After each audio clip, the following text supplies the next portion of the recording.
भाजपा के राष्ट्रीय अध्यक्ष जगत प्रकाश नड्डा शनिवार को धर्मशाला में लोकसभा चुनाव से पहले एक विशाल रैली को संबोधित उन्होंने किया और उसके बाद प्रदेश की कांग्रेस सरकार पर उन्होंने हमला भी किया। नड्डा ने कहा कि आपदा के समय राहुल गांधी प्रदेश के दौरे पर नहीं आए, लेकिन भाजपा नेताओं ने आपदा प्रभावित क्षेत्रों का दौरा किया। कहा कि केंद्र ने आपदा प्रभावित हिमाचल के लिए 1782 करोड़ रुपए दिए हैं। आपदा प्रभावितों के लिए 11,000 अतिरिक्त घर बनाने की केंद्र सरकार ने मंजूरी दी है। 3 बार 180 करोड़ दिए गए।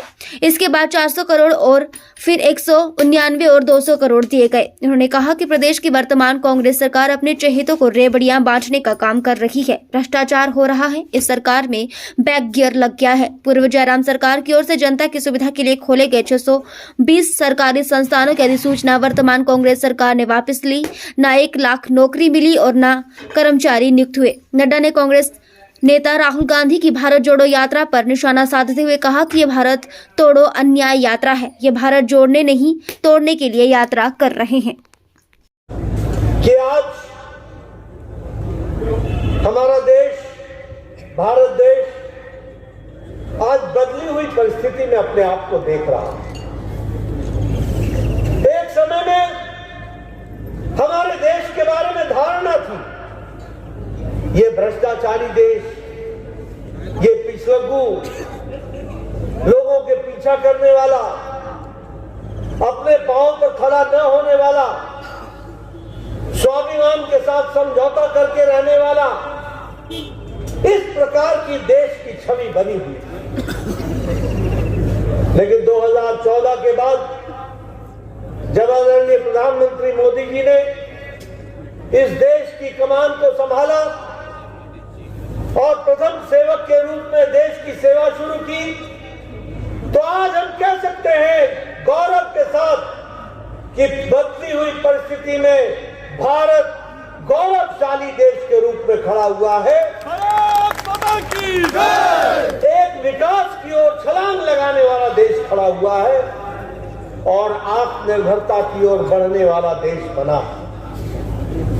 दुनिया भी आज भारत को और भारत के प्रधानमंत्री को पूरी संजीदगी के साथ, पूरी शिद्दत के साथ सुनती है और देश की बात आज दुनिया सुनती है। यह बदली हुई परिस्थिति आज आकर के खड़ी है। हम कह सकते हैं, चाहे शिक्षा का सवाल हो, चाहे उद्यमता का सवाल हो, भारत एक लंबी छलांग लगा करके आगे बढ़ रहा है। हम कह सकते हैं कि चाहे स्वास्थ्य हो, चाहे संपूर्णता में समग्र स्वास्थ्य की बात हो, भारत आज आगे बढ़ता हुआ दिख रहा है।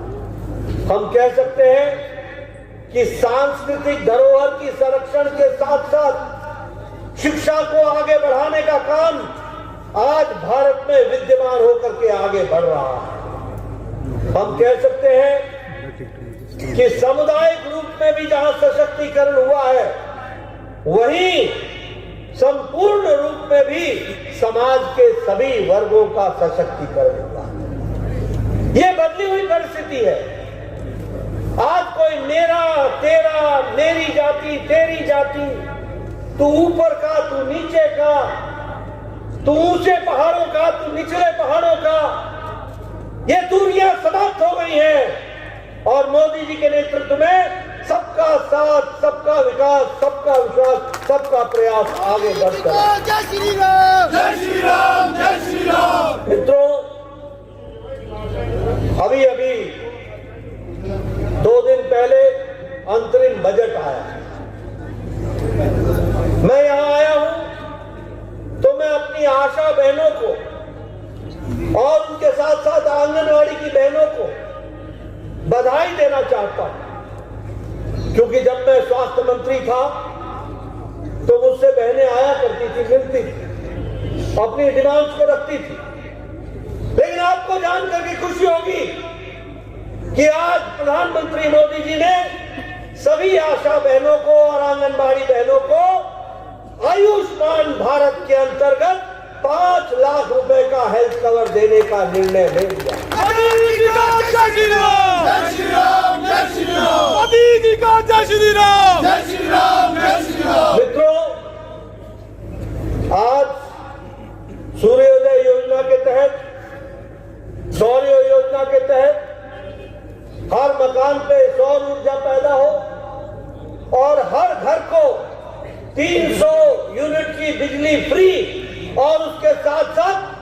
बेचने का भी बिजली का अधिकार होगा, यह परिस्थिति आकर के खड़ी है।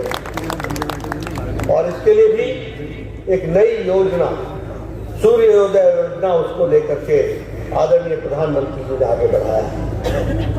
इसके साथ साथ मैं अपने बहनों को, विशेष करके स्वयं सहायता समूह को भी बधाई देना चाहता हूं कि आज प्रधानमंत्री जी ने तय किया है, पहले लक्ष्य था 2 करोड़, पर इस बजट में प्रधानमंत्री जी ने कहा 2 नहीं 3 करोड़ बहनों को लखपति दीदी बनाने का इस देश ने निर्णय ले लिया है।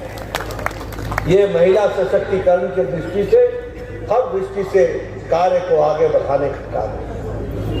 इसी बजट में यह भी निर्णय लिया गया कि हम तेल की खरीदी करते हैं, एडिबल ऑयल खरीदते हैं, खाने का जो तेल होता है भोजन बनाने के लिए वो भी खरीदते हैं।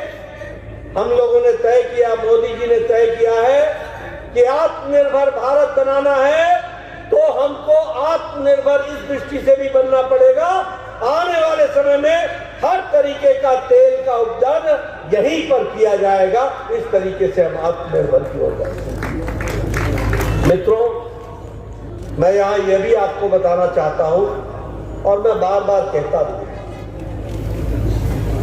पहले राजनीति क्या होती थी? केड़ी जाति राजनीति, कौन सी जाति है तेरी, वोट बैंक की राजनीति, किस समुदाय को तुम आते हो, कहां के तुम हो, ये भाई भाई को लड़ाने का काम और वोट बैंक की राजनीति चलती थी। प्रधानमंत्री मोदी जी ने भारत की संस्कृति बदल डाली है और आज भारत में अकाउंटेबिलिटी की, रिपोर्ट कार्ड की राजनीति चलती है। जो कहा था वो किया है, जो नहीं कहा था वो भी करके दिया है। ये परिस्थिति इसलिए आज देश की राजनीति की संस्कृति बदल गई। आजकल कांग्रेसी भाई भी आकर के मंच पर बोलते हैं कि हम ये कर देंगे, हम ये कर रहे हैं। आज से 10 साल पहले ये कभी अपने वायदों को याद नहीं करते थे। भाई को भाई से लड़ाते थे, जाति को जाति से लड़ाते थे, वोट बैंक की राजनीति करते थे। आज उन्हें भी मजबूर होना पड़ रहा है और आज देश में मोदी जी के कारण विकास की और आत्मनिर्भरता की राजनीति हो गई है। ये भी हमको ध्यान रखना चाहिए।